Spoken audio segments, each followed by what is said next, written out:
Hello, welcome or welcome back. My name is Freya. I am a knitter based in Glasgow, living with my wife and my two cats, Kiska and Nanook. Yes, I have got so many projects to show.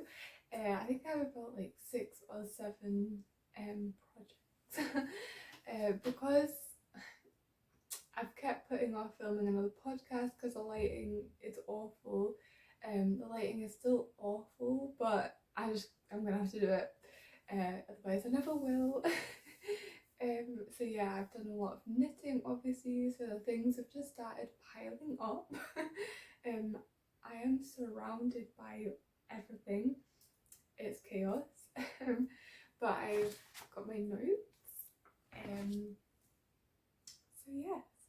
I wanted to say a couple of things before I start. First of all, I have timestamps so you can jump to, if you're not interested in a section, you can jump to the next one or whatever. And also I have everything in the description that I talk about, so like yarns, the Ravelry projects and stuff like that.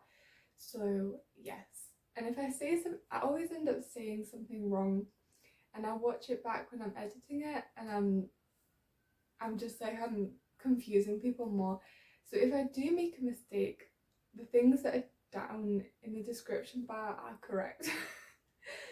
So there you go. So yes, lots of projects. 4 jumpers.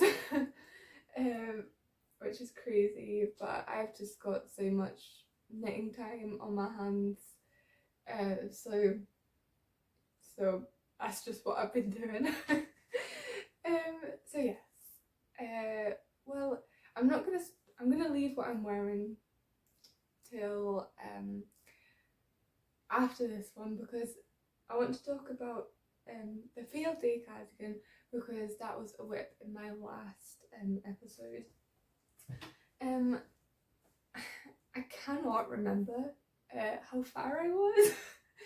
So I think I'm just gonna keep this one short, just go over a couple of things again, because I think I spoke quite in depth about this the last time.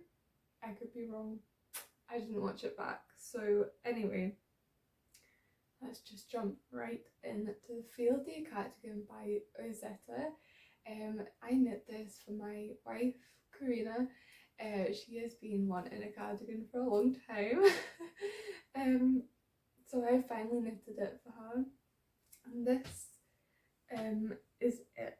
So I always find showing garments and stuff so hard, because you can never really get the full idea of it.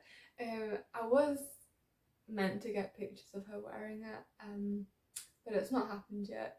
So she's just started to wear it, and I'm just like, it's fine. I don't know if I'll ever get pictures of her wearing it. So this is it.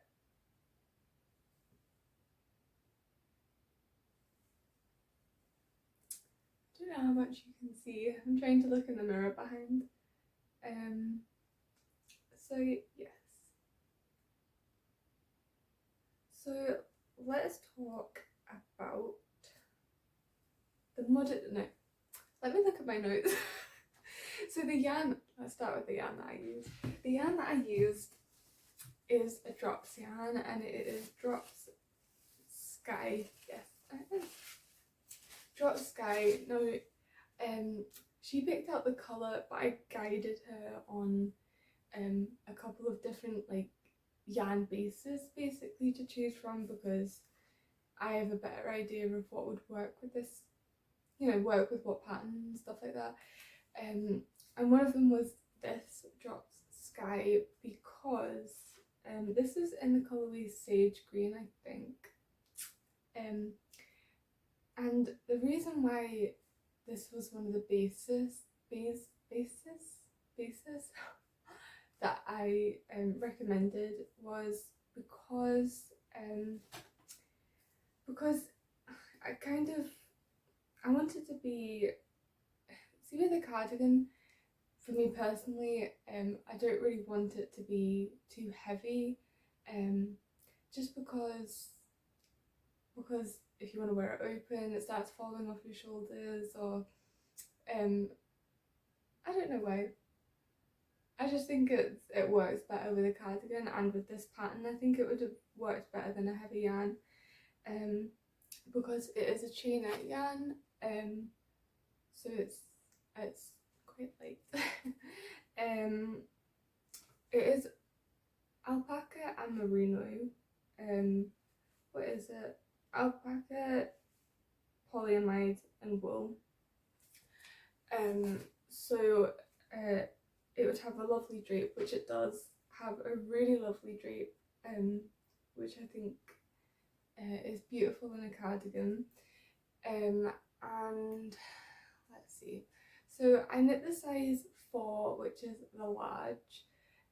This was, if I wasn't knitting this in, let's say, an alpaca or a yarn that grows a lot, I would probably have went a size up, but because it's alpaca, a little bit of polyamide, which I know grows, I thought I'm going to counteract that by knitting the slightly smaller size, with the knowledge that it would grow, and it did.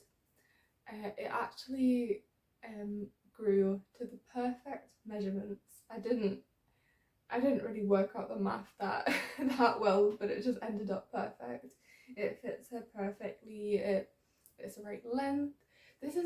And that's where what puts me off knitting for other people, is the fact that when I'm knitting, I want to keep trying on to see if I'm getting the right length, the right fit, and I did get to do that, but not as much as what I would do if I'm knitting it for myself. So it is a little bit of luck that it fits her perfectly, I have to admit. So yes, I did block it quite, not aggressively, but I did block it. Yeah, I blocked it. I don't know what I'm trying to say there, but I blocked it and I kind of had an idea of what measurements to block it to. I feel like I'm not making sense. I need to get my thoughts in a straight line. So I'm just gonna look at my notes. So I used a 5mm needle, and I think the pattern calls for a 4.5. It seems to be that for me, I always have to go up 0.5mm for a pattern. So, and it always happens that way at the moment, so that's what I did.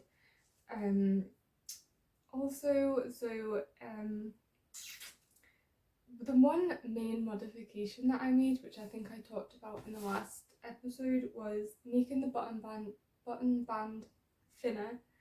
I'm pretty sure I made it quite a lot, like thinner, like less stitches, and I am very, very glad that I did. These are the buttons that she chose, and I think if the button band was any bigger, it would have looked like the way that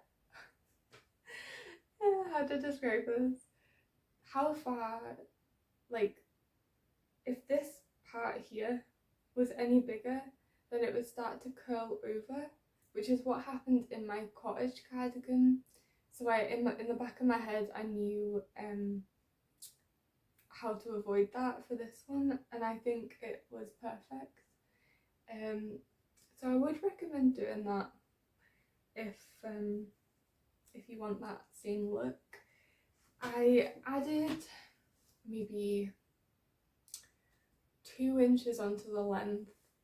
She's got quite a long torso, so I added that, and I also blocked it longer still after that, because I did knit it a little bit short, but it blocked out to the perfect length, which is probably what I was trying to describe earlier. So anyway, I think that's really all to say about this, because I pretty much followed the pattern pretty much, well, not exactly. I did like shorten the arms, lengthen the body a little bit, just the usual small modifications like that. But I would recommend the pattern, really nicely written, really written nicely. And I would like to try some of her other patterns, to branch out from like PetiteKnit and my favourite thing is my favourite things knitwear and Jessie Made, which is like my go-to 3 designers. But yeah, I'm excited to look at her other patterns and maybe try some of those. So that's my first finished object. So on to what I am wearing, which was a test knit for Jessie Made. It is called the Northwoods V-neck. I knit the size 2. Oh, this is one thing that I wanted to say at the beginning is I have started to share my measurements because for me it's really helpful to know what people's like measurements are in relation to the measurements of their garment.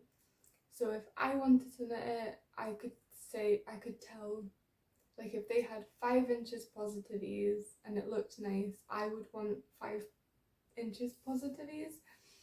But I heard high fibre knits talk about how that could be triggering to some people, or make some people feel uncomfortable hearing what my measurements are, which I totally get. Like I totally understand that. So I'm not going to say them, but I will write my measurements in the description if anybody wants that information, so I'm not forcing it upon you.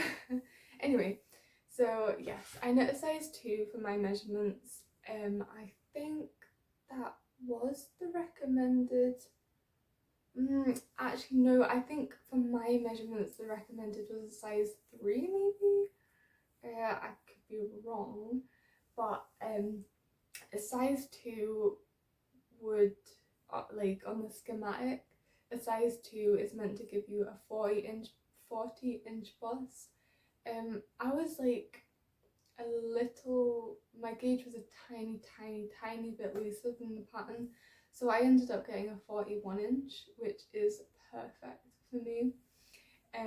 Really happy about that decision because I was knitting it and I was like, this might be a bit too small. But and the fabric was a little bit stiff and I was like, do I really like this? But when I blocked it, I didn't particularly block it aggressively. I did try and block it to the like schematic measurements, but obviously it ended up being 41. And when I did that, the fabric was really nice. I realised that I haven't showed you, I did actually get really nice pictures of me wearing it. Finally, I finished it like 2 weeks ago and I've been waiting on getting nice pictures. So I finally have nice pictures, which I will put in, because I think it's easier to see what it looks like on there. But this is it. I've got my pyjamas on. So yes, I did not bring the yarn over here because I always end up forgetting one thing. But what I used was, for the black, I held together 1 strand of drops flora and 1 strand of drops brushed alpaca silk. For the white one, I held together flora with 2 strands of drops kid silk. Yes. I did originally want for the white to hold the flora with the brushed alpaca silk, but it was out of stock, and I wanted to cast it on straight away, basically. So I did that, and actually the gauge is pretty much the same. I don't think it's noticeable that they're different fibres. Obviously because they both have a halo, it kind of works. I don't think you can tell, not to the non-knitter eyes anyway. So yes, the size 2, I knit this on a 5mm needle, I believe, and I believe the pattern called for a 4.5, I believe. So yes, the fabric, I've talked about the fabric, and it is now lovely and drapey, which is what I wanted. And so obviously it was a test knit, so I'm looking at my notes. I'm looking at my notes because there was a couple of things that I found to be a bit off. The first part was, this is a drop shoulder construction. So if you're not familiar, you cast on for the back, you knit basically until you would split for the arms, then you pick up one side, knit to that length, pick up, knit to that length, then join in the round and then knit in the round for the body. So when I was knitting the back, obviously this is striped and it does have it is a striped design, and in the pattern the instructions are given for the stripes and the amount of rows, etc. And that didn't add up with the amount of rows that I had, in terms of, I was knitting the instructions and it said that I would have, I have no idea what the actual numbers were, but it said I'd have like 48 rows and instead I had like 52 rows, something like that. So that didn't add up, and I did tell her that, and she was like, just do the same on the front so the stripes add up and it's seamless. So there wasn't like a longer stripe in the back and a shorter stripe in the front. It was only by a couple of rows, and I do not know if that was remedied for the final pattern. Honestly, I do not think it was me reading the instructions wrong, because I did the maths like 10 times for the instructions compared to the amount of stripes compared to the amount of rows. I kept coming up with the same number, which wasn't the number that was in the pattern. But nonetheless, because it was stripes, it was so easy to see how to replicate that on the front and get the same length. So so that was easy, that was fine. That didn't really stump me too much. But another thing was, so when you pick up for the neck, she gives you specific instructions, whether it's like pick up 2 stitches for every 3 rows, or pick up, you know, like instructions for how many stitches to pick up. And so normally in patterns that I've done where you pick up stitches for the neck, you normally pick up every stitch along the back neck on the cast on row. However, in this pattern she said not to do that. She said to pick up like every 2 or 3 stitches or something like that. But that didn't add up with the final stitch count for the neck, but it added up more to the, I'm not describing this right. Basically, I picked up every stitch along the back of the neck instead of every 2 or 3, which gave me a closer number to the final stitch count for the neck that was in the design. So yeah, I'm not really sure what happened there. But anyway, that's what I did. I picked up every stitch along the back neck instead of every 2 or 3 stitches, which ended up giving me a wider, more looser neck. I think you can tell that. And I've looked at the other testers' final garments, and their neck is a lot tighter than mine, and I believe they must have followed the pattern, but I didn't. So I got a looser neck, which I love. That is the goal when it comes to v-necks. I want a loose, open neck. So that's perfect. I would do that again. She's not remedied that in the pattern, in the final pattern, I don't think. It still says 2 or 3 stitches, so if you want a wider neck, pick up every stitch along the back. That was probably very complicated. I have got my Ravelry project goes into, like, I describe those things maybe more clearly. So if you're wanting to look at that so that you can do that on your version, I'll link that. So yes, that is it. So I also modified the sleeves. So on her, like on the actual design, the sleeves are much more fitted than this, I believe.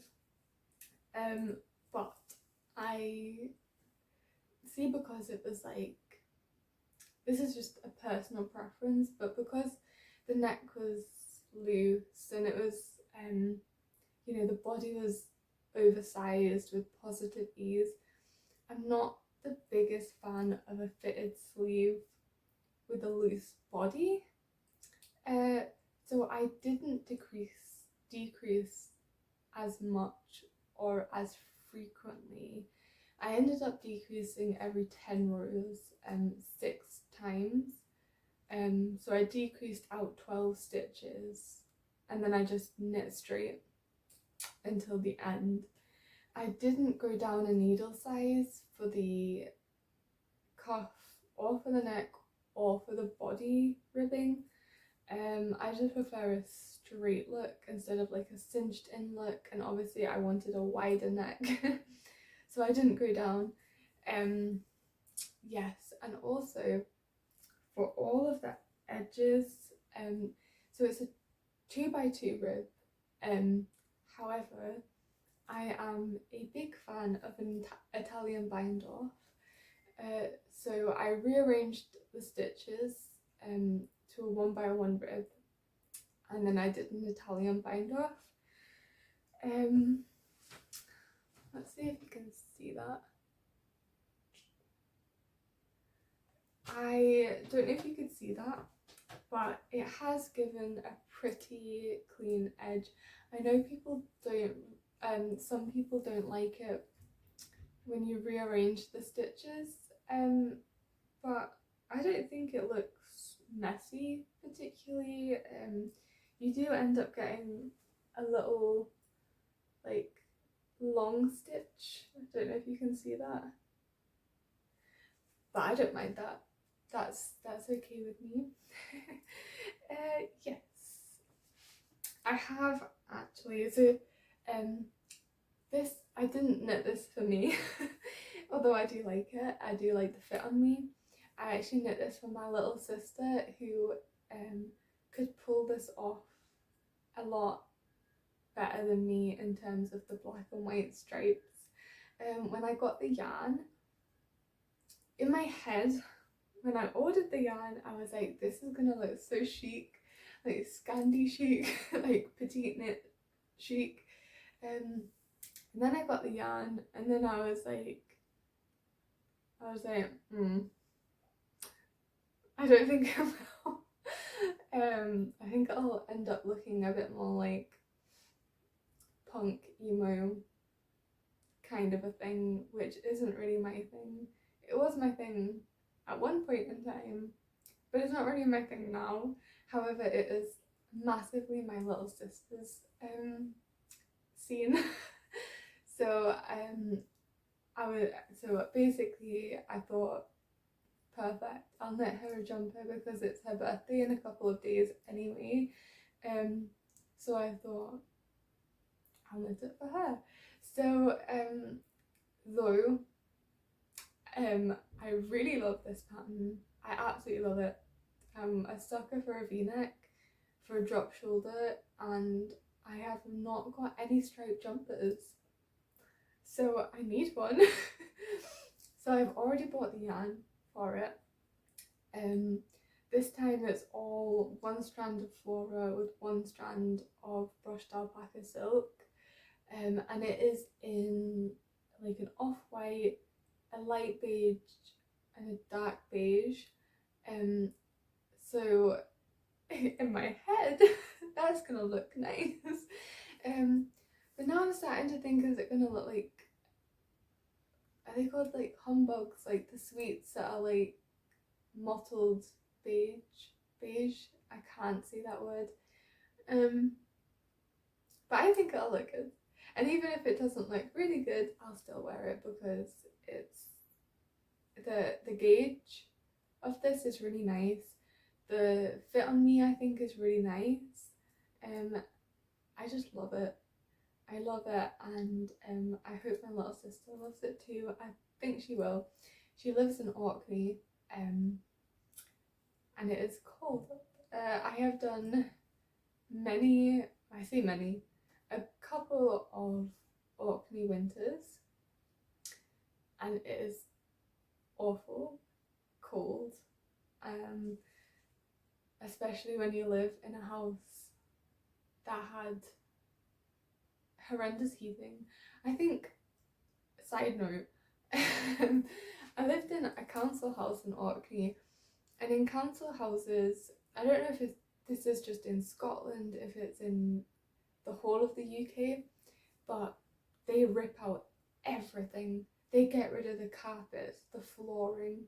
I don't know why they do that. Like, why is that a thing that they do? But it's in every council house. They rip up the flooring and stuff. So we had a raw concrete floor. Because it's in Orkney, there's no competition, so things are quite expensive.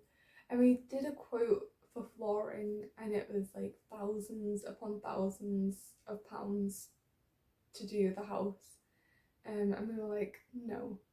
So we lived with raw concrete floors for many years, and the winters were horrendous. And the heaters were so expensive. One day we spent like £8 just heating the house, and we were like, that's not happening. So we had like 4 duvets on the sofa and stuff. So long story short, my sister hopefully will get lots of use out of this, which is nice. Yes, that was a big tangent, but so let's move on to my next finished object. I think that's all I had to say. If not, you can look at my project page on Ravelry. Yes, it was actually released yesterday. When I'm filming this, it was released yesterday. Yeah. So, and I would recommend the pattern. Jessie May's patterns are really well written, and always kind of geared towards holding your hand. So if you are a new or adventurous beginner, I would recommend all of her patterns actually. So anyway, let's move on. So this has been one of the longest whips that I have ever had. I'm not really one for having long-standing whips. I always like to get it off the needles. I used to be a pretty what's the word, where you only knit one project at a time. I used to be like that. Now I'm pretty much like that. If I'm knitting a jumper, I'll maybe have I don't know, like a sock on the needle or something like that. So but it's never more than like 2 things at the moment anyway. So anyway, so this next project I cast on in April and I finished maybe like a week ago, which is crazy to me. I'm like panicking the whole time. I was panicking about that because that's just a crazy long time for a whip for me. But let me say what it is first. It is sweater number 15 by My Favourite Things Knitwear. I am so excited about this project for many different reasons. So I will show it to you. I also, on getting pictures for this, I took 2 other jumpers that I have been meaning to take pictures of. One of them I've been meaning to take pictures of for like a couple of months, and I wanted to get nice pictures of it before I wore it, so I've not been able to wear it, which is kind of stupid. I understand that is kind of backwards thinking, but it happened. And I also got pictures of this jumper because I really wanted nice pictures of this before I wore it, because it's a really special project to me. So this is it. Oh, I said that because I'm going to put pictures of me wearing it, because I'm not going to put it on because the neck is quite tight on me, so I don't want to wrestle it on camera. So this is it. I highly doubt the colour will be picked up on camera. It's quite actually an unusual colour. I would describe it as like a dirty mauve, which doesn't sound appealing, but it's actually a really pretty colour in person. So it is sweater number 15. Let's run through the specs. So it's sweater number 15. I knit a size 2 on 5mm needles. I believe the pattern calls for a 4.5, so up 0.5 again. I did a gauge swatch, which is over there somewhere. I know it's quite because you gauge in cables, and obviously I'm used to gauging in like stockinette, which is easy to see if you're on gauge. It's easy to count, and it was quite hard to count the gauge on this, for me anyway. I wasn't really sure. I think I swatched on a 5 and a 5.5, and for cables obviously you've got to do like pearls next to it. Let's see if you can see. I don't know if you'll be able to see that, but when I did it on a larger needle, those stitches next to the cables were quite gapey, which I didn't want. However, if I was to knit this again, I really want to knit this again. And for my next one, I want to go up to 5.5 because I feel like it would be nice in a even drapier fabric. But I love this one. This is so warm. I would have worn this today, but it is so warm. Even though it's freezing in this house. Well, not freezing, that's an exaggeration. It's cold. But I get quite warm talking and throwing my hands around and doing all of this, and I didn't want to get hot and flustered. But so this is going to be perfect for a long winter of not being able to put the heating on. So let's jump into, so I made a size 2. I don't know if I said that. Let's jump into the yarn, which is Where Lies the specialness of this project for me. So first of all, let's start off with the fingering yarn that I used, which is this. It came on this cone. There's going to be some rustling. Let me just get this. I apologise. So, okay. So this was what was on this. It is, let me see.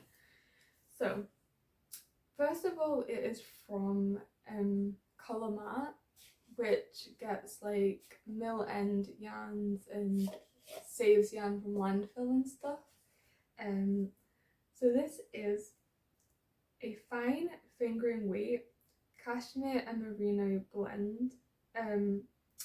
It is 90% merino, 10% cashmere. For 150 grams, it is 710 meters. I can't do the mental maths. I don't know what that is for 100 grams. But this, I was looking at the yarn on the website, and it is from a place.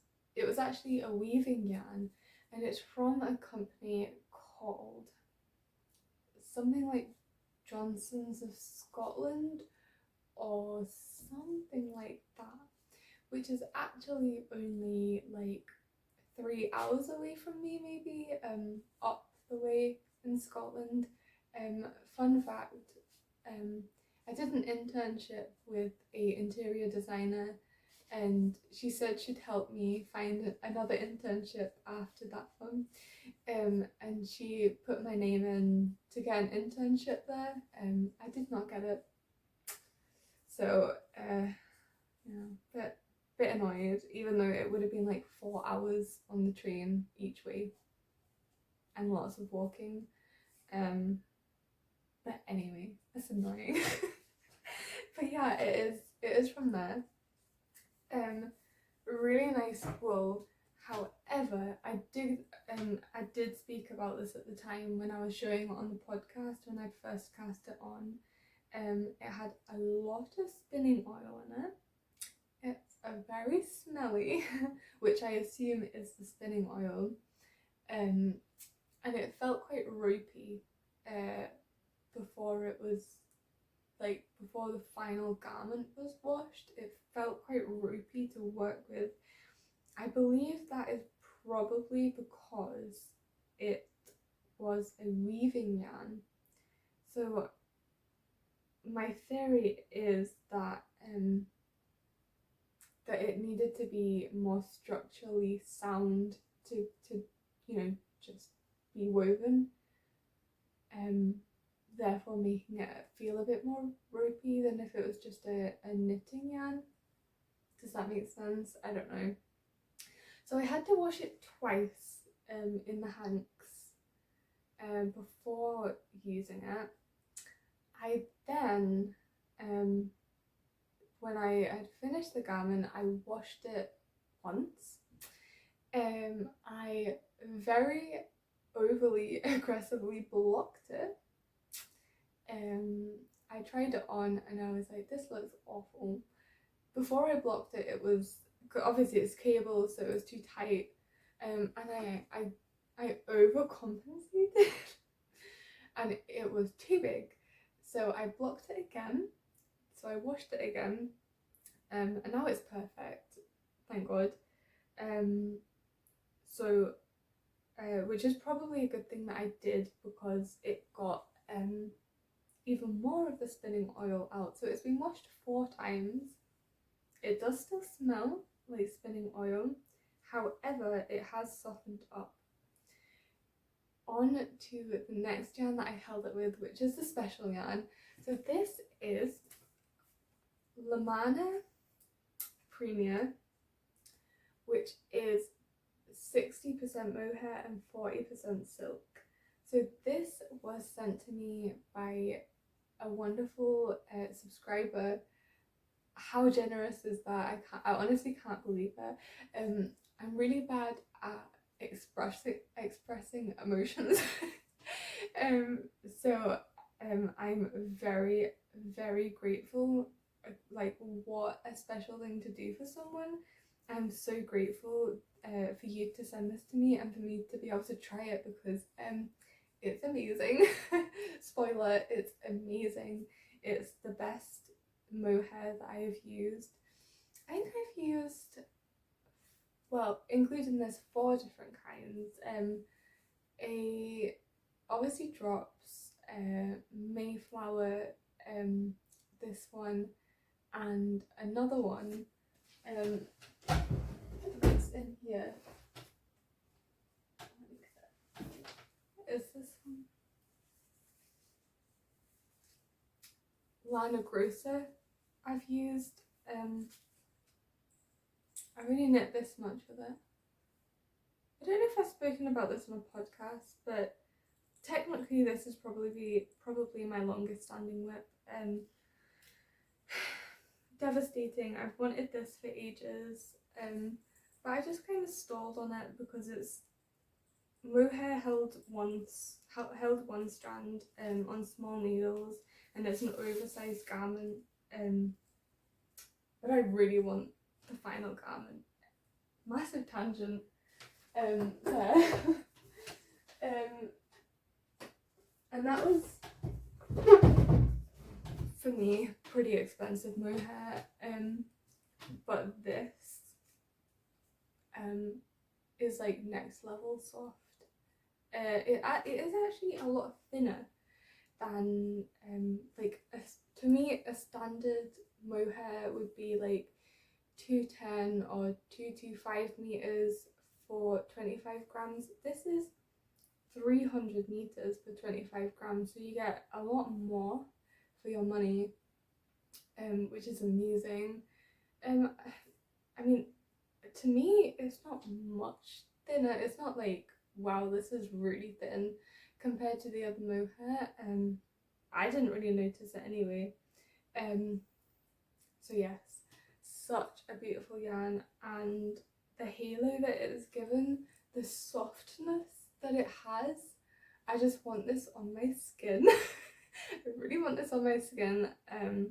It's so soft, and I've never actually knit with cashmere before, so being able to find a reasonably affordable, sustainable, close to home, really nice fibres, yarn to hold with obviously such a special yarn. I mean, I really hit the jackpot with this one basically. It is one of my favourite and one of the most, like, what's the word? One of the projects that I'm most proud of, because normally I'm more of like an overall stockinette kind of a person. So doing whole jumper in cables is wild to me. So yeah, so it was a lot of hard work. One of the reasons why I put it on hold was, one, because it was getting hotter, and then you just like, I don't really want a really warm jumper when it's so hot. And another reason, because I kind of got burnt out not being able to do stockinette, and also before I put it down to rest for a while, I kept on, it's like knit 6, purl 3, knit 6, purl 3, and I was like, every stitch I was counting, I was going 1, 2, 3, 4, 5, 6, 1, 2, 3. I was doing that for every single stitch, and it was just like, it was like killing my mind. So that's one of the reasons why I put it down. But when I picked it back up again, I didn't even have to think. I wasn't counting. It was just going like so smooth, and I was enjoying it so much. I was so glad that I put it down and then picked it back up again when I could really enjoy it. And at the end I was like, I want to knit it again. such a special piece to me. So let's talk about the actual pattern instead of the yarn. So the modifications that I use, let me put this down. I can't sit still. I need to sit still. So the modifications that I used, I did even, so size 2, so in the pattern, it's a drop shoulder, so you cast on, you knit the back, you knit the front, you go in around. In the pattern, you cast on the amount of stitches or cable repeats, you knit down, and then just before you like finish the panel, you increase one cable either side. So basically your back panel ends up looking like this, and then out like that, and then you do the same on the front. I wanted the size 2 measurements on the bust, but I wanted the size 3 measurement on the drop. Okay, so so this is the modification that I did, is that instead of increasing the cables here, I just cast on the extra 2 cables here and then knit straight instead of doing the extra increases here, which worked really well. It didn't, I knit for I still followed the instructions for the size 2 when it came to like the depth of the like back panel and stuff. The only thing I did change was having 2 extra cables on it. I hope that makes sense, because somebody did ask me what modifications that I made, and I couldn't for the life of me find that message to reply to them. So I have written quite extensive notes on my Ravelry about this. It's long. So if that was you, I am so sorry, but I have put all of the notes on my Ravelry project if you're still interested. I know that was a long time ago, so I apologise, but that is what I did. I followed the pattern pretty much exactly for the body in terms of how long to knit it, I believe. I think I added maybe 2 more rounds on the ribbing and that's it. So for the sleeves, I did do quite a big modification, I would say. So for the sleeves in the pattern, you don't do any decreases at all, you just knit straight. And when you do that for a sleeve, it does end up kind of looking like a belt, like a flared sleeve. And I'd knit like the body, I was knitting the sleeve, and I was like, this is gonna be a heavy, warm jumper. And I was like, it doesn't really make sense to me to have the flared loose sleeve on such a warm jumper, because if I'm putting this jumper on, I'm putting it on to be warm. So I decided to decrease out a whole cable on the arm. So let me try and show you. I think it's ended up looking pretty neat. I don't know if you would even know that I have decreased out a cable, and I was really scared that it was gonna look bad. But I really wanted to decrease out a cable, so it ended up being a straight sleeve, really, not really a fitted sleeve per se, but just a straighter sleeve. So let me see. I don't know if you could see that. So this is like, it's like this part of the sleeve is where I've decreased it out. Let me find that again. Yeah, so this is like where you cast on stitches for the underarm. It's that cable that I've decreased out. So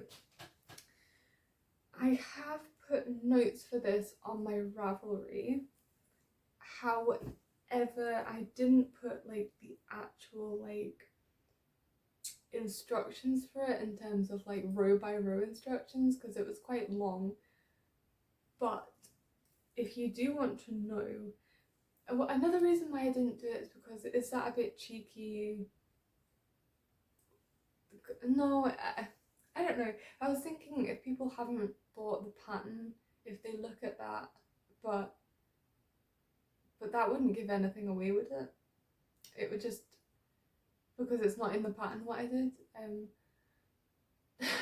I don't know what my thought process is here, but basically I didn't put it all in. But if you do want to know, leave me a comment on that project or comment here, and I would tell you what I did, because I did rip back a couple of times and redo it to try and get the smoothest finish, because obviously I mean, decreasing out a cable is pretty hard to make it look neat. I found out by doing it. However, I think I was pretty successful in making it as smooth a decrease as possible. So obviously a cable repeat would be 9 stitches. Let me think. Yeah. So I didn't just have to decrease out the cable, I had to decrease out the 3 purl stitches as well. So trying to make that look smooth, like I didn't just want to decrease out the cables then decrease out the purls, so I had to sort of merge them to, like, it was a process, and there wasn't any real rhyme or like rhythm to the decreases, so that's another reason why I didn't write it down, because maybe it was going to be confusing for people. But I do have the notes on what I did, so if you are wanting to know, I can give them to you. And I'm so glad that I did that modification, because it did end up to be a very heavy and very warm jumper, which is perfect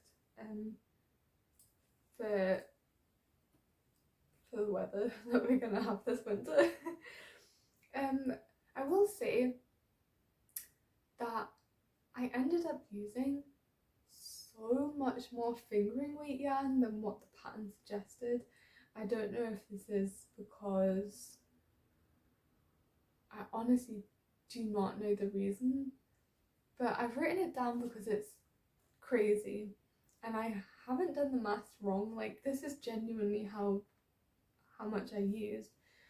So I used 2060 meters, and it is suggested to use 1440. So that's like 600 meters more. I don't know if this is because it's maybe a dense fingering weight yarn, so maybe it's just heavier for like the meterage. It's just heavier. It's just a heavier yarn. I honestly can't wrap my head around it. But anyway, that's what happened. I had to end up buying more yarn, which was so annoying. But luckily they had the same yarn and dye lot, so that was fine anyway. But yeah, I like to overbuy for projects, so I would be pretty cautious when I knit another one of these to buy a lot of yarn, basically.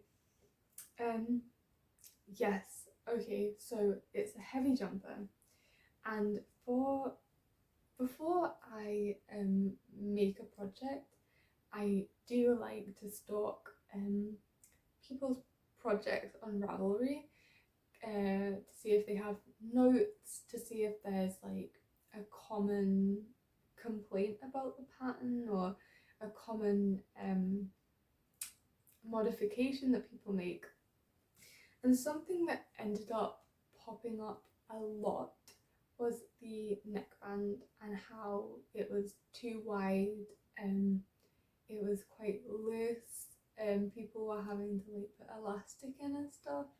So in the pattern it is a folded neckline. I'm not the biggest fan, and also I believe it's not like this the how do this most stable neckline. Like it's prone to flaring out and stuff. And obviously this is a heavy jumper, so I was like, that's not happening. I don't want a open neckline. I want if I'm gonna have a warm jumper, I'm gonna have a warm jumper. So what I ended up doing, I did this neckline like 4 times in the end, I think.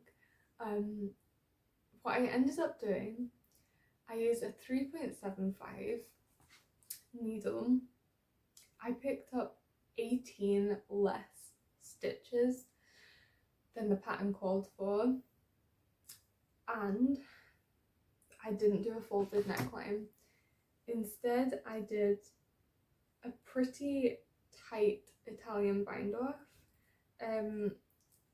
It is perfect when it sits on the neck. I can't put it on my head if I've got my glasses on. But once it's on, it's perfect. It feels stable. I don't feel as if it's pulling, like the weight of the jumper is pulling it down. So I would highly recommend doing that if you're wanting the same outcome as me. So yes, I picked up 18 stitches is a lot less stitches. I did a lot of trial and error trying to get to that number. So yeah, or I think I knit 8 rows before I did 2 setup rows and then the Italian bind off. So yeah, I think that's everything. I think that's everything. I'm so excited to wear this, I really am. Okay, moving on. I feel like I spoke a lot about that one, but I loved making it. So anyway, moving on to, so going from a long-standing whip to a cast on, cast off fast kind of project. I don't think I spoke about this in the last episode. Maybe I spoke about the yarn and the thoughts, the ideas that I was kind of bouncing in my head about what to do with it, but I didn't. I think Karina just sneezed and that scared me. Anyway, so yes, this is the jumper. I am yet to get good pictures of it, so and I've not vlogged it yet, so in the next one I'm gonna wear this probably because I say this, but I don't think I'll finish another jumper for my next one. It depends when I film it, obviously. So anyway, this is the Aros sweater by PetiteKnit. This is what it looks like. Look how fitted that sleeve is. I will get onto that later. Yes, it's so soft and squishy. So this is the Aros, I don't know how to say it, jumper by PetiteKnit. And so let's start with the yarn. I always like to forget talking about the yarn, so I'm trying to do it first. So the yarn I got for this was a combination of yarn that I have wanted to knit with for the longest time. So when Drops had a mohair sale, I was very strategic in the buying of this yarn. When Drops had a mohair sale, I bought the mohair colour that I've been wanting to knit with for the longest time. I think this is called Almond. I could be wrong. I'll have it in the description. 42 is the colour. And I bought that in the sale. And then when Drops had their most recent sale, I got the yarn I've always wanted to knit this together with. So this is the alpaca, 100% alpaca in the colour camel. Now online, I'm trying to see if you can see this. Online, these colours look pretty similar. In person, they're quite different. I did think they were going to be closer together in colour, but I'm happy with the outcome anyway. So I've always wanted a sweater this colour. I've been fantasizing about it for ages. This colour has, like, it's been out of stock for the longest time. When it came back in stock, I bought it straight away. So yeah, I finally have my jumper made out of that combination of yarn. So my original thought was, I think I wanted a jumper this colour because of the Oslo jumper. I could be wrong. I'll put a picture, but it's like a camel colour. It's got the neckline. I just wanted it basically. So I went to buy that pattern and I was looking at it and I was like, that's a drop shoulder. I love a drop shoulder. I think that's my favourite, definitely actually my favourite construction. However, it's all I've knitted. It's all I've knitted for the last like good couple of projects. Like, it's all I've knitted. And I was like, no, I can't do another one. First of all, I don't want to sound cheeky or dismissive of a designer's patterns, but a lot of PetiteKnit's patterns, well, not a lot, but some of the PetiteKnit patterns are so similar to each other. Like, so similar to each other. Maybe the only difference is like how much positive ease she tells you to have, or maybe a turtleneck instead of like a folded neck or something. And I feel like if you are a reasonably experienced knitter, you could have one of her patterns and sort of make the, you know, modifications essentially to make it look like another one of her patterns, because they are so similar. Obviously I don't want to encourage like not buying people's patterns but copying their pattern, but they're so similar. They're so similar. And that I'm just saying Oslo because I don't know if that's right, but there's like her Oslo and her like Stockholm sweater are identical, like identical. And I just can't wrap my head around why she would release two patterns that are supposed to be different but they look identical. Even the construction's identical. Anyway, so I was like, I don't need another drop shoulder design from PetiteKnit. Because I was like, I could just, like, I've got the chestnut sweater pattern and I could just do that with a folded neck, a bit more of a fitted sleeve, and that would be me with the Oslo jumper. So I was like, no, but I really wanted to follow a pattern. I wasn't really in the headspace to make up my own pattern and do those modifications because I just want to follow a pattern and to just do something different as well. So I looked through all of her patterns and I looked at the construction, and so not really a fan of like a circle yoke. Is that what they're called? A round yoke, a circle yoke, a raglan.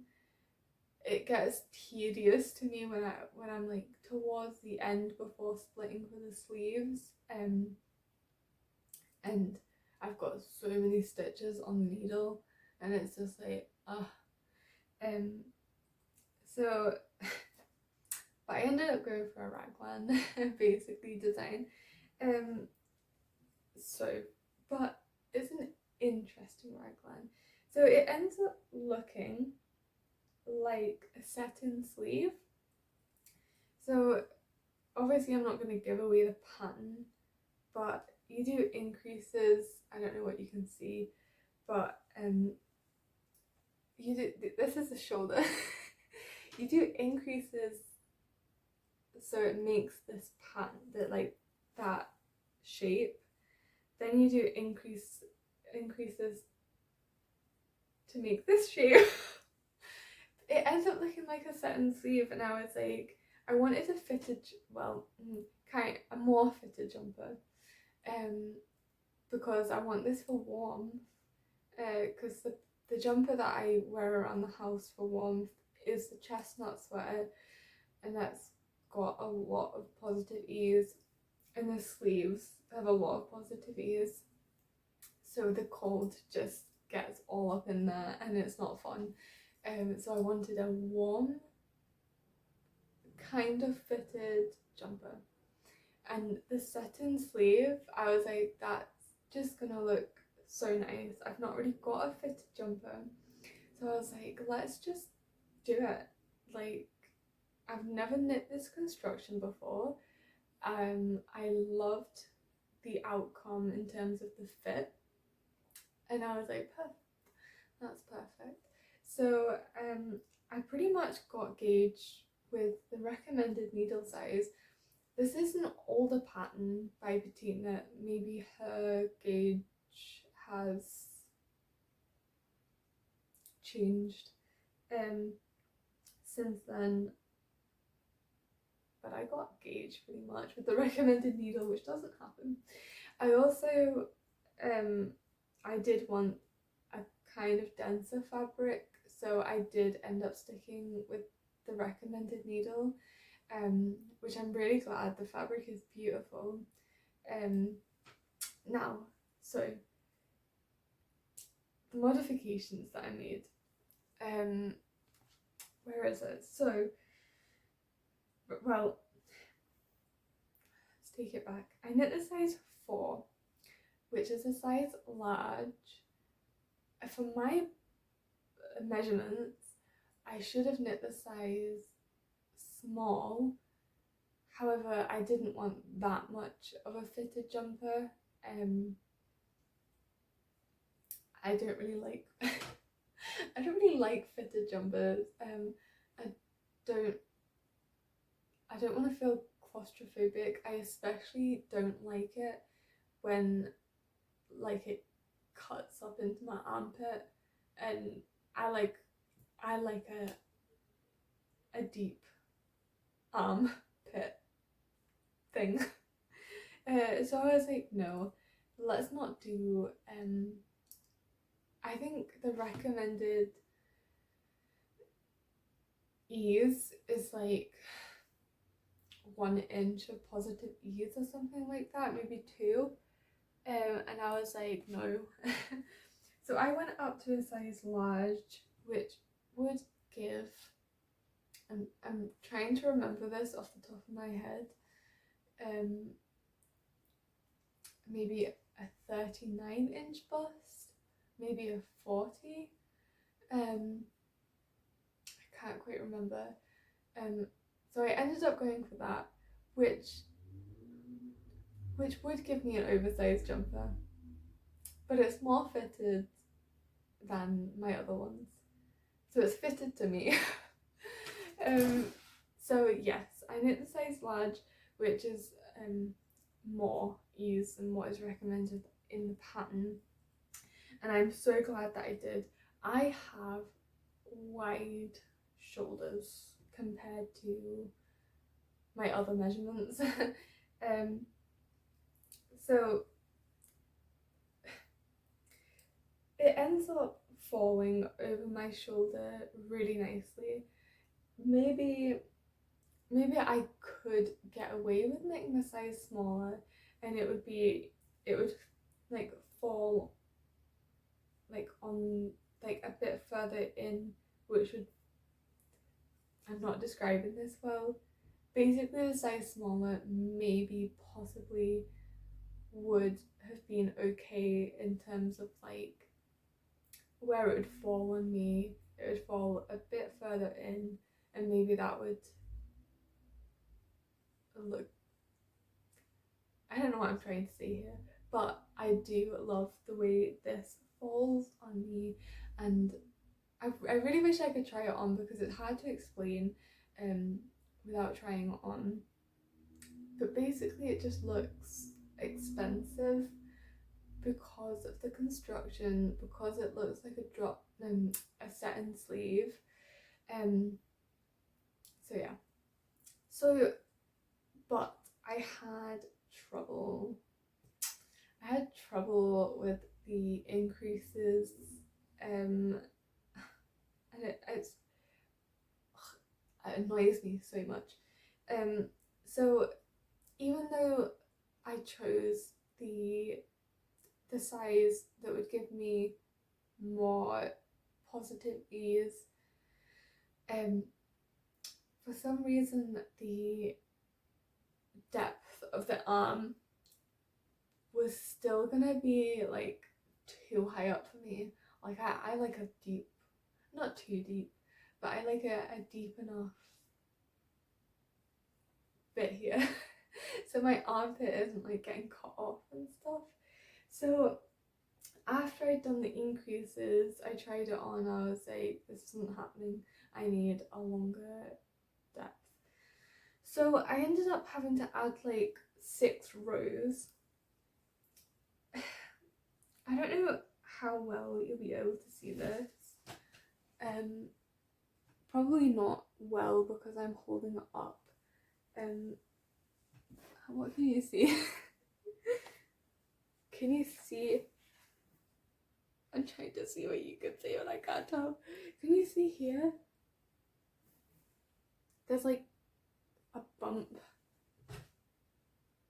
There's a bump and there's too much fabric, and just the rapid increases and then having no increases after it created like a bubble.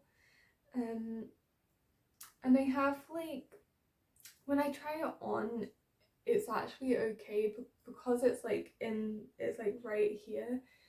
It does sort of like go like under my armpit, so it's not really noticeable, but it annoys me. I think I'll be able to block it out once I like smush it flat and it dries like that.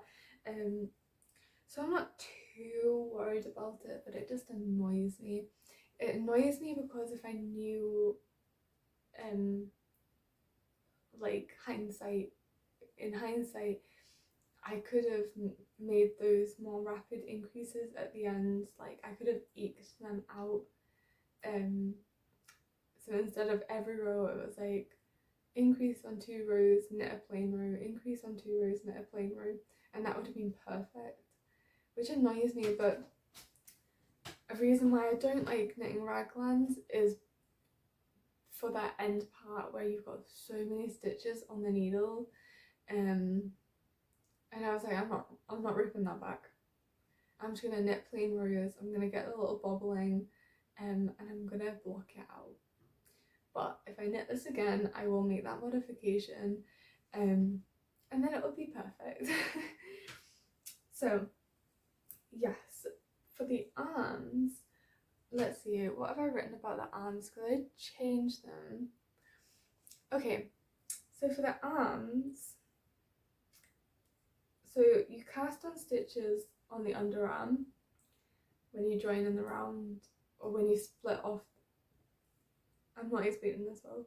When you put the sleeve stitches on hold, you then cast on a number of stitches, and then when I picked up for the sleeve again, I picked up all the stitches. Then on the next round I decreased one stitch either side of those cast on rows, because yeah, you probably can't tell anything. It's not noticeable at all, which I'm very glad. I thought it would be. But the reason I did that was because, again, I was stalking people's projects on Ravelry, and for a lot of them I saw that the ease on the arms looked more than the ease on the body, and I wasn't really a fan of that look. Like, kind of like what I was talking about before, about essentially the proportion of like how much ease is in the body compared to the arms. And I especially don't like it when there's more ease in the arms than the body, which is what there was in many of the projects on Ravelry. So I essentially picked up 2 less stitches, and I did decreases. I'm reading my notes. Then apparently I did decrease as the pattern stated, until the amount of stitches that were given for the size 4. So I would have decreased 1 less time, if that makes sense.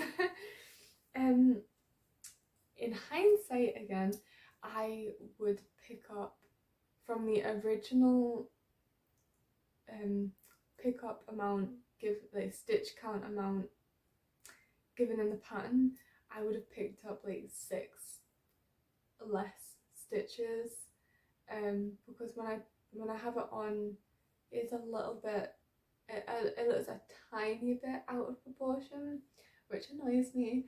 So if I was to do that again, I would do like 6 less stitches.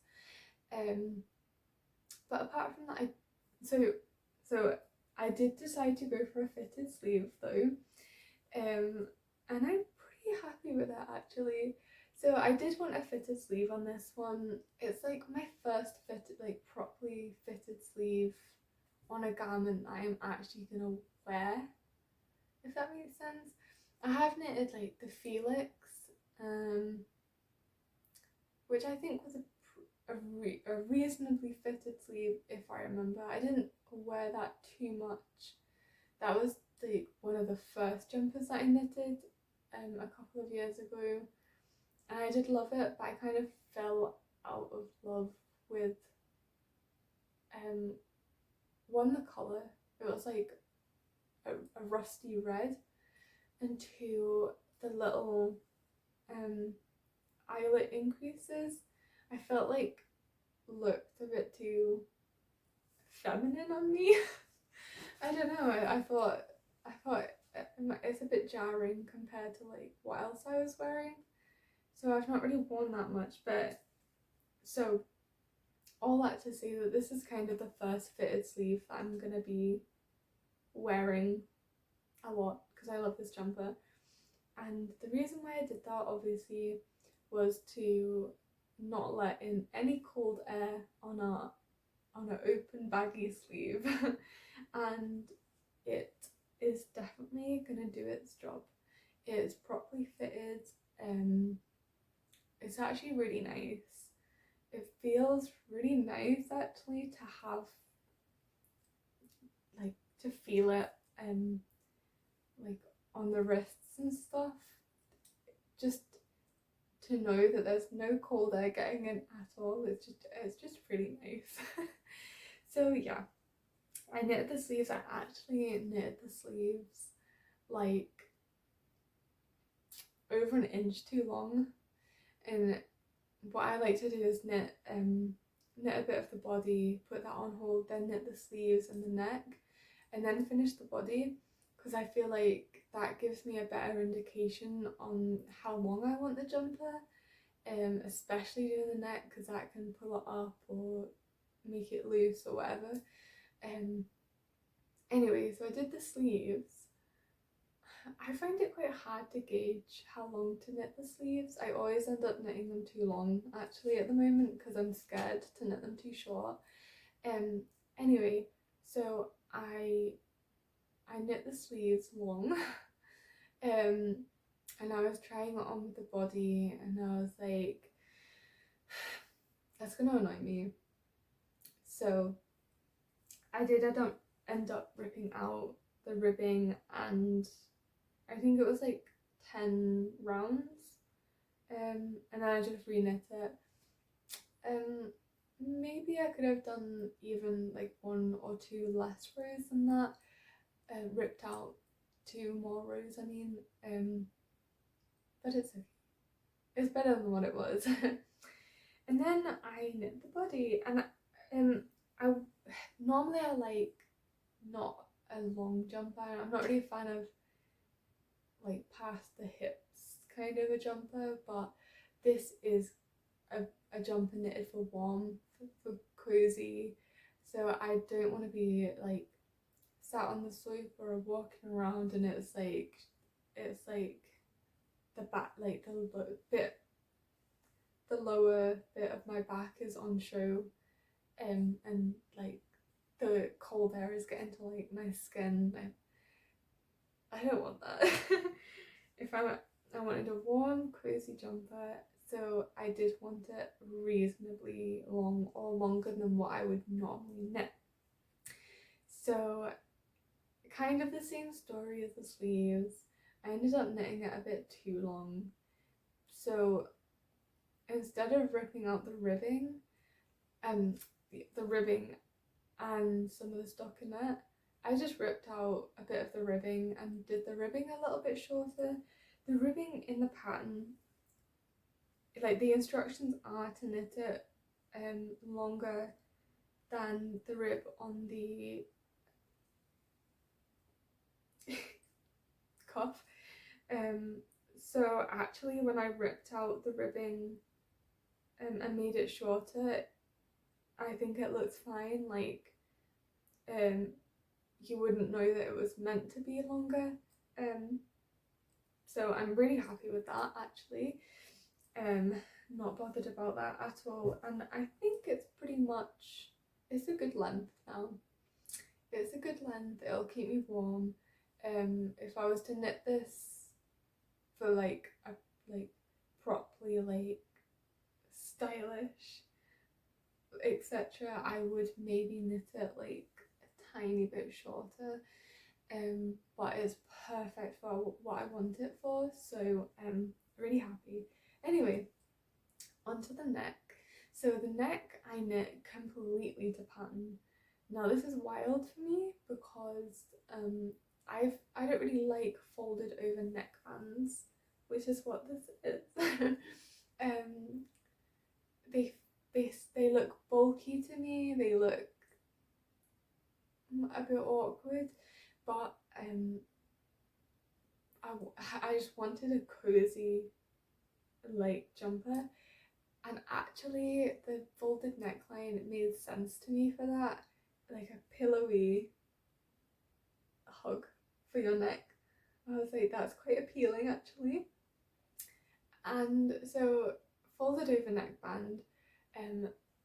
So for the yarn, the alpaca, super soft, love it, so soft. The drops kid silk and mohair, actually that colour is softer than a lot of the other colours that I've knit with. However, when I held it up to my neck, this part is one of the most sensitive parts of me. And when I was holding it up, I was like, the alpaca, lovely, that was great. The kid silk mohair, I was like, that might be a problem. And I was watching Rachel from Night Sky Knitting, I believe is her name. I'm awful with names. If I got that wrong, I'm really sorry. I was watching her and she has the same problem.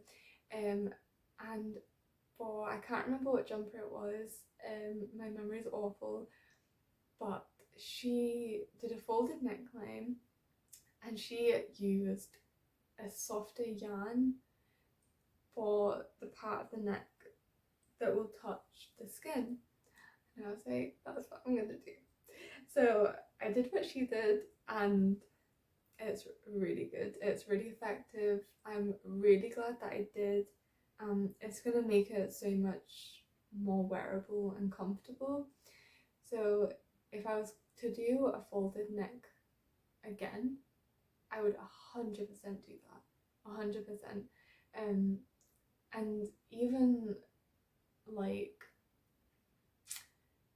even if I was knitting a jump, I'm pretty sensitive, but I'm okay with like scratchy yarn. Like, I'm all right. Sometimes I actually quite like being able to feel it, and sometimes like when it gets hot, I'm just like, get it off me. If I was to knit a jumper like that and it was quite a high neck, I might even do like a folded collar and get like a completely different, incredibly soft yarn to then do the inside of the folded neck. That just sounds so appealing to me at the moment. I'm just like, I want to do that. So anyway, tangent. So that's what I did. Really, really, really happy with that tip. Would recommend. Okay, so I'm looking at my notes. I think that's everything.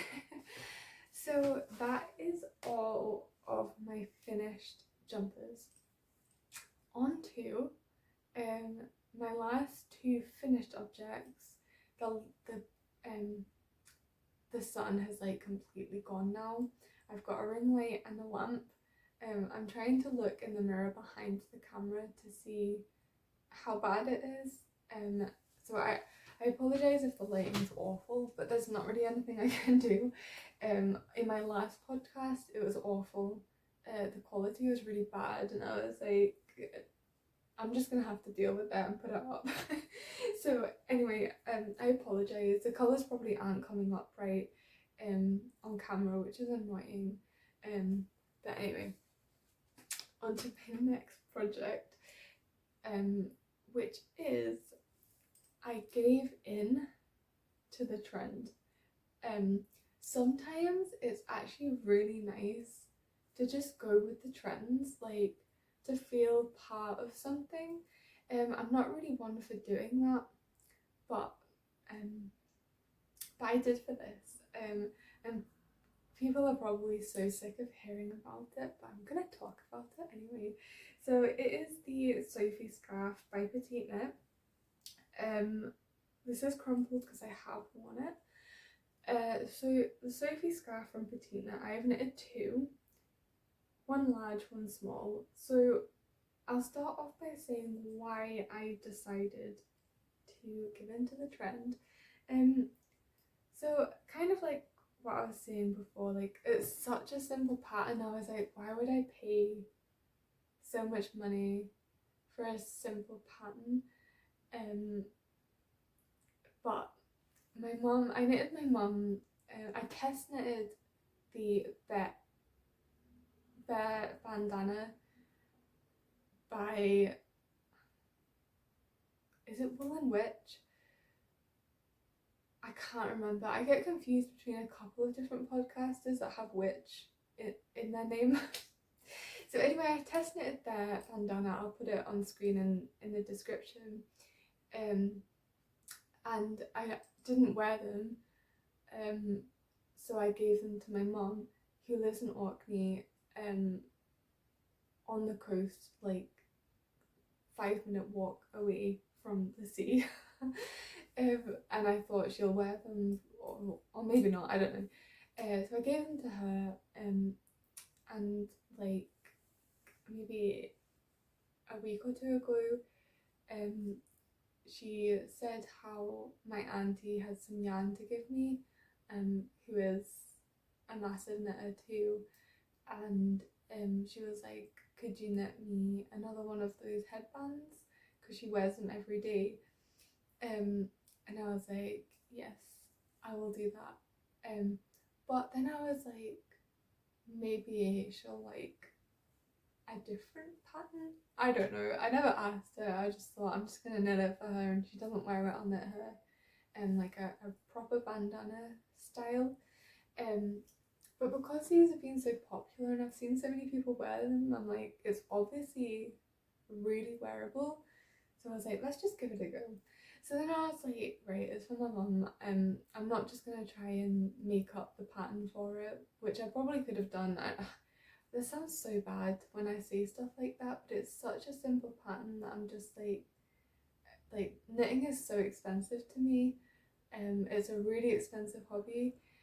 So spending quite a lot of money on such a simple pattern when, you know, in my opinion, I have the knowledge to be, you know, writing my own patterns that are that simple.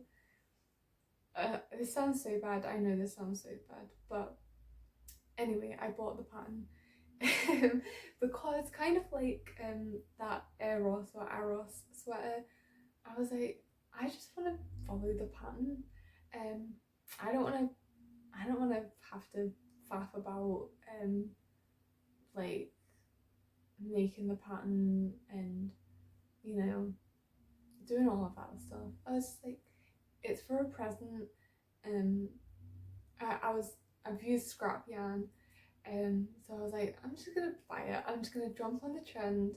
I'm just gonna let myself go. I'm just gonna be free in the trend. So, a long story short, basically, I knit this one for my mum.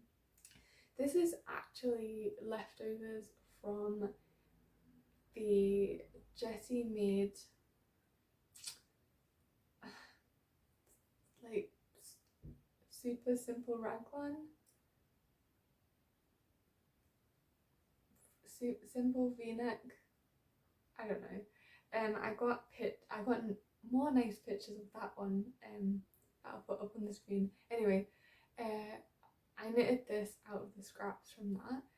She has bright pink hair, so I thought green would look nice to have a headband, cover the ears, and look a bit stylish. I don't know. And then I so see if she likes that, if she wears that. Then with the yarn that she passes on to me, I'll knit her another scarf, whether it's a Sophie scarf or one of the bear bandanas or another bandana, I don't know, out of that. So then I wanted one of my own. I actually, even before my mum, or maybe it was after my mum had said, no, I think it was before my mum had even said that she wanted another bandana kind of a thing.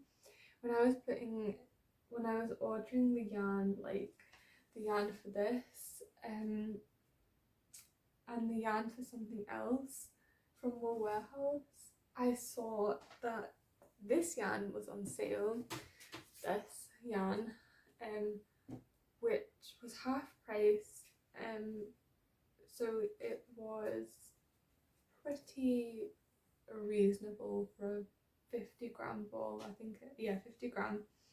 I'm trying to see what it is, and I can't. Oh, okay.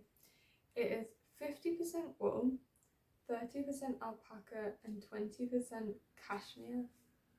And I was like, that looks perfect for a Sophie scarf. It is the Rowan Finest, whatever that means. Rowan Finest. In the colour Temptation. This is how much I have left. Very satisfying. I love it. Although I would like it if it was all gone, but that's just me. So I knit a Sophie scarf for myself. This is a big one. So I didn't gauge swatch. I was like, that's not happening. This is essentially a gauge swatch. So I was like, I'm just going to use the needle for the pattern because it kind of matches the needle. This says What does this say to use? Oh, it doesn't. Oh no, it does. A 3.25 millimeter. It suggests for this yarn. For the pattern, it tells you to use a 3.5. So I was like, I'm not going to gauge swatch. I'm just going to use a 3.5 and follow the pattern. I can't be bothered. I just want to let go and just knit it.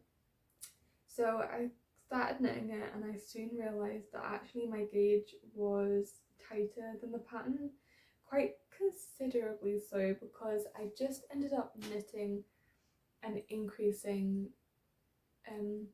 until I got, like, she has the schematics of like how long. I've got fibre all on my nose, by the way. That's really annoying me. She has how long it is and how wide it is. So I was aiming to get the width fibre everywhere. I was aiming to knit and increase until I got the width, and I ended up hitting the width. I must have increased like 10 more times. Like, it was a lot. Maybe 12 more times until I got the right width. And then I knitted, I'm trying to see, in the pattern you increase and then you straight away just decrease. In this, I knit a section, I just knit, and I knit until I had used half the ball. And it's worked out, and then I decreased, and then that's why I've got such little left, is because I weighed it halfway through so that I could use all of the wool, if that makes sense. And actually it's ended up, like, if I remember correctly and if I've measured it, it's ended up only being like an inch longer than the large size anyway, and the width is pretty much the same as the pattern. So yeah, my gauge must have been so much smaller than the pattern. Anyway, I love this so much. The yarn is really lovely. It's a tiny bit splitty, but it made up for it in how soft it was. So I'm okay with that. Anytime I make something I love, straight away I want to cast on another one. But I'm trying to resist with this because I'm like, I don't need to. If I knit another one, then I won't wear this one as much, and I want to wear this one a lot. I've got the pattern, and I can always in the future buy nice yarn that's maybe on sale at the time, and I'm like, that's perfect for the Sophie scarf. Where was I going with this? Yeah, I just want to wear this one, and I'm trying to restrain myself from knitting another one because I won't wear this one. Anyway, so that's that. I'm really happy with those. I hope she likes that, and if so, I would like to knit another one because it's really fun. It's nice not to have to match sleeves or particularly care about the gauge, or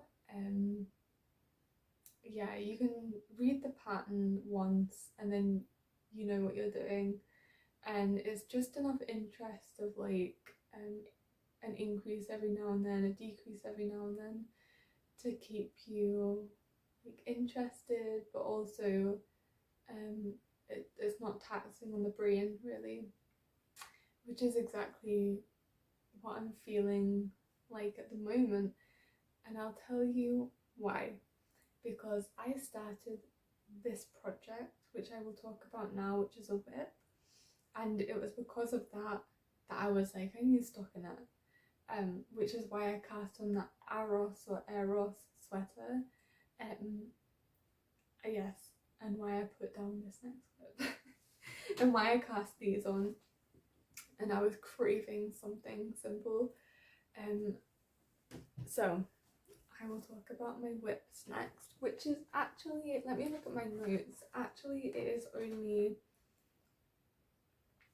well, technically like 2 or 3 things, but really it's only like one thing.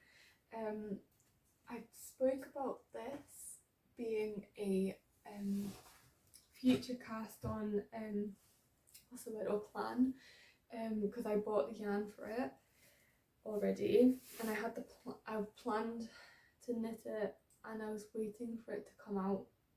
I believe I was waiting for the pattern to be released. That's it, because I bought the yarn before she even released how much yarn you needed. So yes, this is the jumper. I'll show you the yarn first, why not? I'm using Drops Flora in the colour 8. I think that's just beige or dark beige or something like that, held together with Drops Air. Now, in the last episode I did actually have a different colour Flora that I was going to hold with it. Then I did a gauge swatch using it was a bright pink yarn. It's over there somewhere, but it was like quite a bright pink yarn, and in the gauge it was detracting from the mesh pattern too much, and I was putting in another Wool Warehouse order anyway for some reason. I don't know why. So I decided to throw in this colour, and I think you only needed like 4 balls of it, and it was like £1.30. So I was like, I'm just gonna do it because that would be crazy not to. Yes. So the jumper, it's by My Favourite Things Knitwear, and I get so confused with her patterns because it's sweater number whatever, it's sweater number, and I am 1, dyslexic, and 2, my memory's awful, so it all merges into one, and I'm like, I have no idea. So this is, let me see, sweater number 21, which is her newest release, which I will show you. It is a very chunky, how much can you see? Very chunky, oversized mesh. Can you see? Can you see that?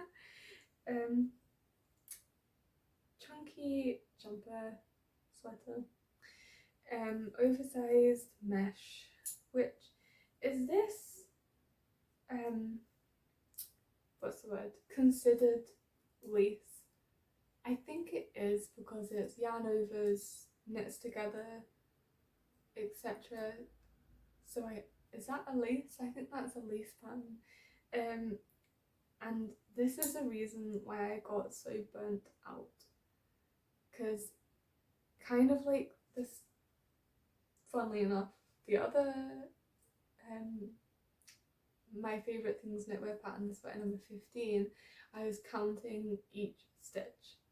I was focusing, it was taking up so much brain power, and at the beginning it was like, it was okay because I was like, you know, just trying to get into the rhythm of things, but when it continued to like I was still counting, I was like, I need to put this down, I need a break. Like I'm all good with textures and stuff, like when there's a couple of rows of stockinette or just knit stitches that I can just like tune out and relax, and then I've got the interest and then I can tune out and relax. But with this it was like go, and I was like, oh my god, my brain.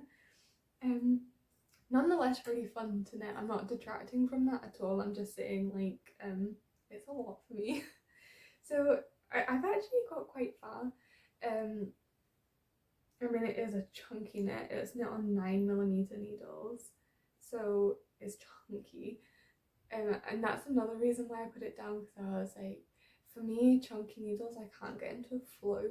With small needles, like 3.5 to maybe 4.5, it's quite smooth. A 5 I can do, but it's not as smooth. Anything above a 5 is like quite taxing. So a 9 is crazy. Especially going from a 9 to a 3.5 with that Sophie scarf, I was like, what is this? So yeah, I am knitting the size 2, 9mm needle, which is what is given in the pattern.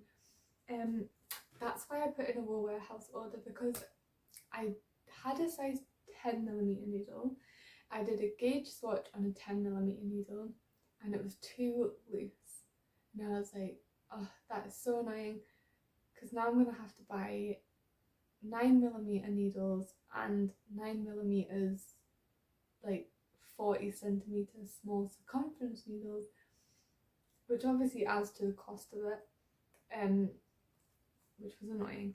But anyway, so so I did that. I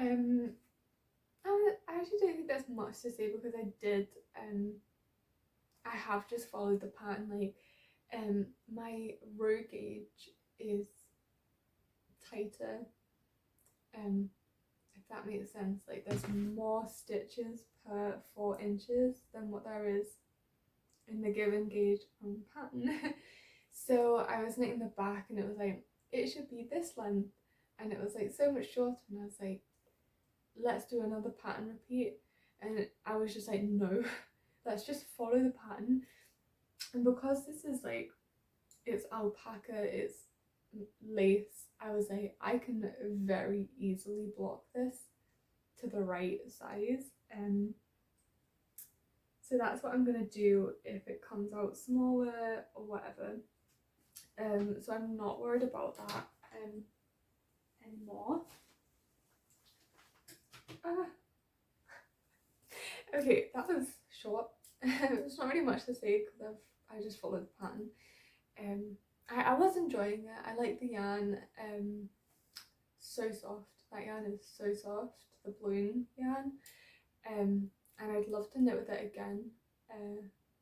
So I was enjoying it. It was just a lot. But I will finish that for sure. Okay, so on to the next whip. I mean, it is still a whip technically. So it is, I actually knit these, I think, when I was waiting for the yarn for that sweater number 21 to arrive, and I didn't have anything on my needles. I didn't want to start a jumper, so I decided to knit these because I had zips lying around. I had loads of scraps. I'd knitted one of these before, and I am not, I vowed to myself that I am not Christmas knitting, I'm not gift knitting this year. I knit everyone a pair of socks last year, and it was, maybe I'll put a picture in of how many socks that I knitted last year, and it was intense. And I am not knitting everyone another pair of socks. Like, they can wait a couple of years until they've worn out those socks before they get another one. I'm pretty sure some people haven't even worn them, which makes me sad. Some people are like, they're too special, and I'm like, that's why you need to wear them. That's why you need to wear them. So anyway, onto these. There's 2 people that I like. When I knit the other one, I was like, oh, they would like that. Actually 3 people. I think my mum, my auntie and Karina would like one of these. It is, I mean, I bought the honey clutch pattern, and then I've knitted that twice actually. Love it.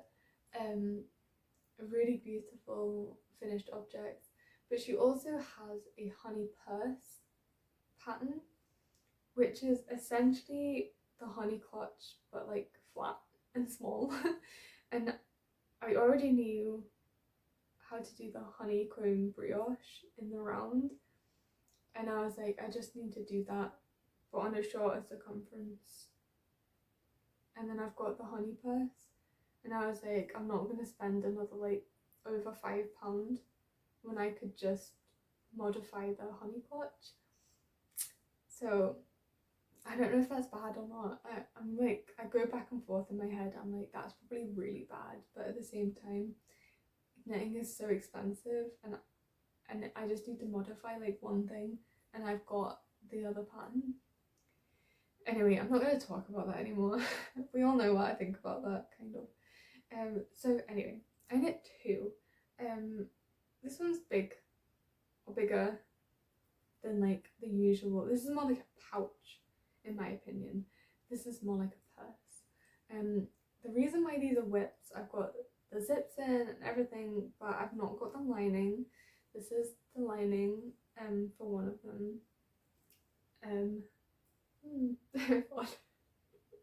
This is the lining,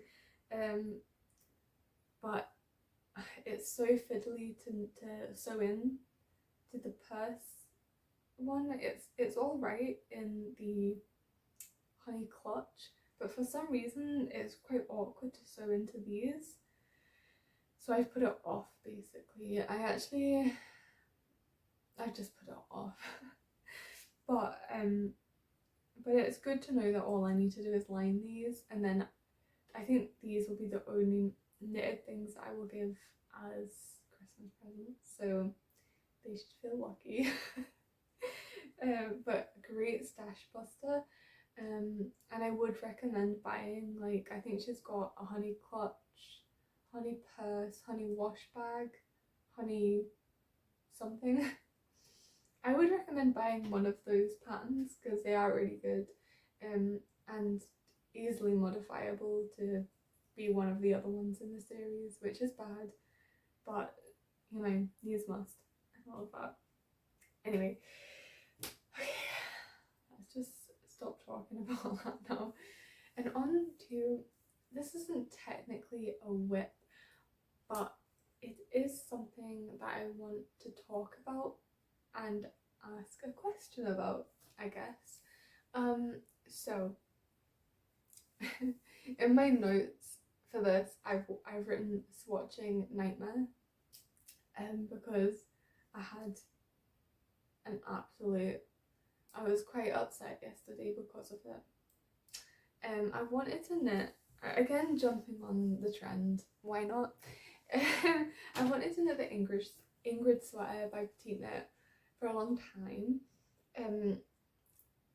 I've been waiting till it was colder basically, and I had like a real use for it, and I feel like the time has come when I have the use for it. I have the need or the urge for like a textured design, instead of like the lace and just plain stockinette. Now I'm like, okay, let's do texture, a bit of interest, and it swaps up the like pattern, like there's different sections, and it's like, you know, it looks like there's a good rhythm to knitting it, and it looks fun to knit, which is always good. So anyway, I want to knit it. Yesterday I got the pattern and I did a gauge swatch. So I gauge swatched in woolly knit cone yarns. So I've used this yarn once before. I held it one strand woolly knit, one strand drops kid silk for the cottage cardigan by Jacqueline Cieslak. Love that cardigan. I wear it every day. That's not an exaggeration. I love that. I love the fabric. It's bouncy, it's warm, it's not too scratchy for me. It's just such a gorgeous fabric, and I wear it every day. And like, I need to knit something else out of this yarn, but I want to knit it with like just by itself. I don't want to hold a mohair. I'm kind of a little bit mohair out at the moment. I knit this, and I mean basically everything that I've knit for the longest time has had mohair in, and I love mohair. I absolutely love it, but I'm just like, I just want a little bit of a break, so yeah, that's what I wanted. I wanted to knit the Ingrid sweater holding the woolly knit cone double, so I gauge swatched.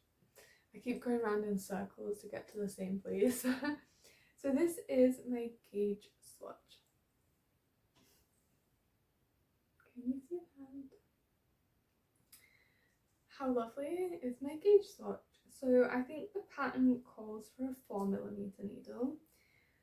I straight away didn't even, I was like, I'm not even going to gauge in the 4mm, I'm going to go straight up to a 4.5. Because, and I think hers, it's a overall, she's like, use a worsted weight, which would be a DK held with a mohair, I think she says. And that's another reason why I've kind of been put off making this pattern, is because a lot of the versions that I've seen look dense, and I'm not a fan of a dense fabric. I like drape and movement. I like it to be soft and flowy and not stiff and rigid. Stiff and rigid is no fun. It's not fun to knit because it hurts your hands to have a tight gauge and a thick yarn.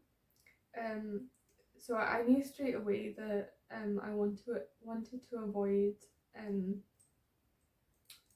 a dense fabric, especially because it's like you know, it's a lot of texture, and I believe that uses up more yarn than just stockinette, so it would be like super heavy, and I was like, no. So back to the yarn nightmare. So here's the nightmare. I love this gauge. I love the gauge. I love the yarn. However, this is leftover yarn from my cottage cardigan, so I don't have enough of this colour. This was just to gauge with.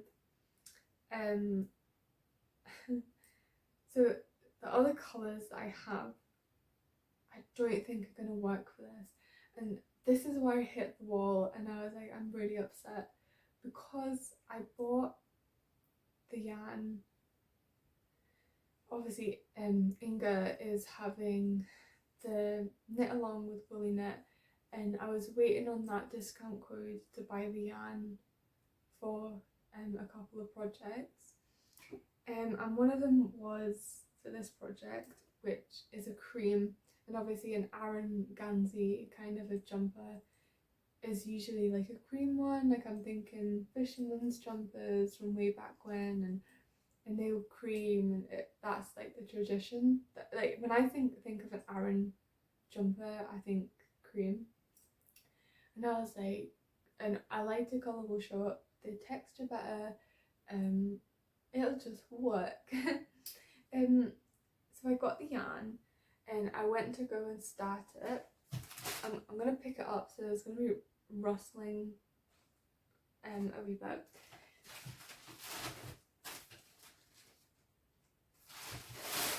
Okay, I wound the yarn up and everything. So this is the cream. So here's the issue. The colour's probably not going to show up. I'm trying to see if it will. I think it looks white on camera, but it's like a proper yellow cream. Like, that's fine. I'm fine with that. I'm okay with that. However, it's not a natural, undyed, straight from the fleece, straight from the sheep kind of a colour. It's a uni colour. There's no depth or heathering.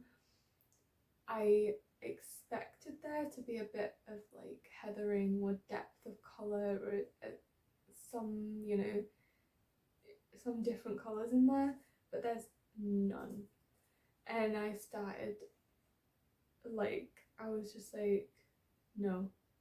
If I'm not a fan of uni colours, and if I was to just knit this double, I believe it would end up looking a bit, I don't know how to describe this, I can't think of the right word, but like kind of tacky, like cheap instead of chic. I don't know, it would end up looking like like poor quality, like it would end up looking like one of those cheap store-bought jumpers that you get. And I'm not describing this right, but in my head I'm just like, that's not what I want. I don't want a uni coloured Aran jumper. I just don't, I wanted some heathering in it basically, and I just got upset because I was like, it's not what I want. So I have another colour. So my thought is, I'm not going to use this yarn for that, but I'm going to get a coloured mohair to hold with it, whether it's like a very, very, very slight colour or a very, very light grey or something like that. So that's a no. I just can't hold that without another yarn. It's just not what I'm going for. So more rustling, I apologise.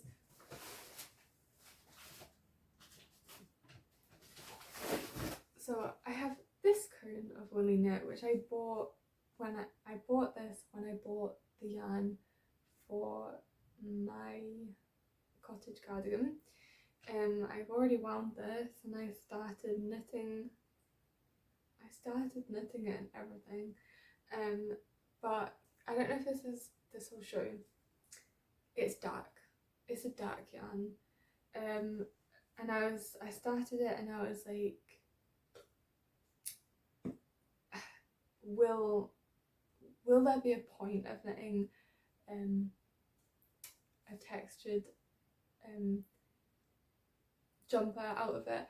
I'd also already kind of assigned this yarn to something, because I have on the way some drops brushed alpaca silk in a colour that would perfectly match this, and I was going to hold those two together to knit a jumper. So I was like, if I do that, then what am I going to do with the brushed alpaca?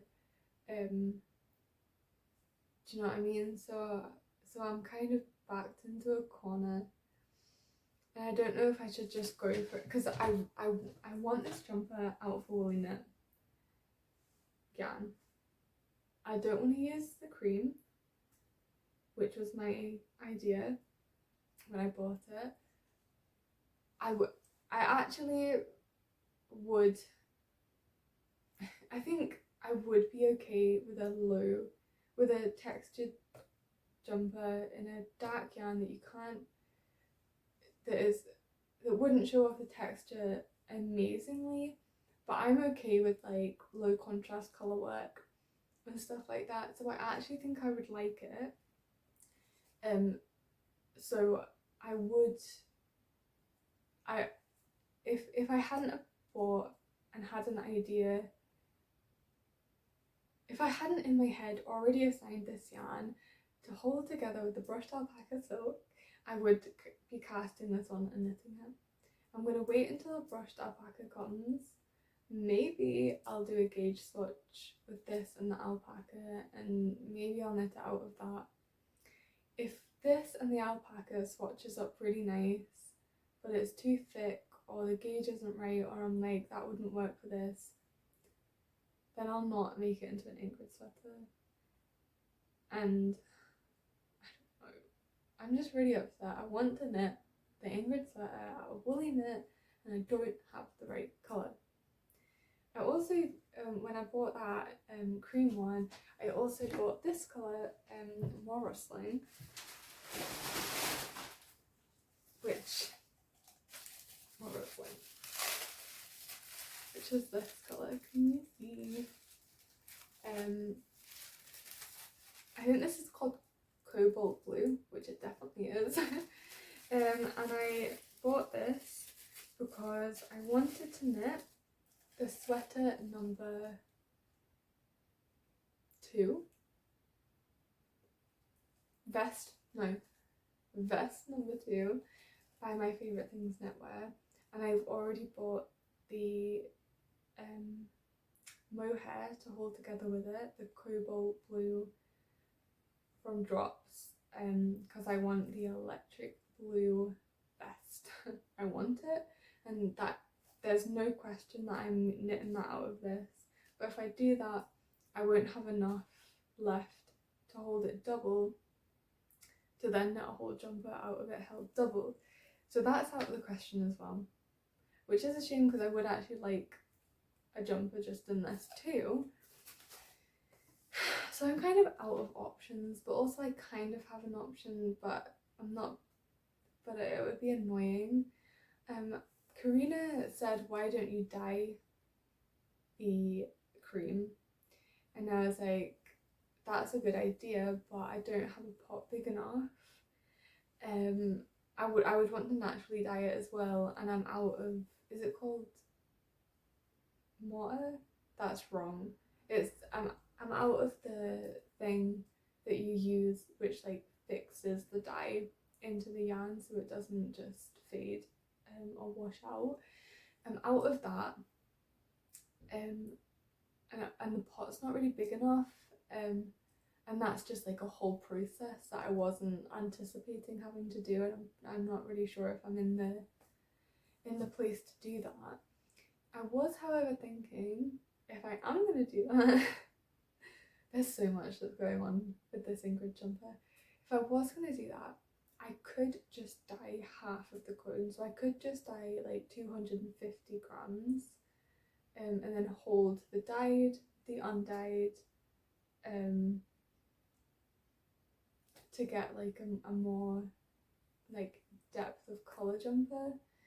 But then I'm just like, there's so many variables when it comes to that. So if anyone has any ideas, I don't particularly want to buy any more yarn because it's expensive, and if I had unlimited money, I would go and buy a good couple more woolly knit cones, because I know I'd use them, and I would find the perfect colour for this Ingrid jumper. So yes, that was long. Thank you if you're listening to that, because it's probably annoying to listen to. Yes, so thank you so much for watching. That was a lot. It's a lot. So fingers crossed I will get myself together and not wait this long before doing another podcast, because this is just too much to share in the one podcast. Like, who's watching to the end? I don't know. So yeah, thanks for watching, and I will hopefully see you again soon. I know I say that every time, but yeah, I hope you enjoyed. Like and subscribe, why not? And yes, thank you. Bye.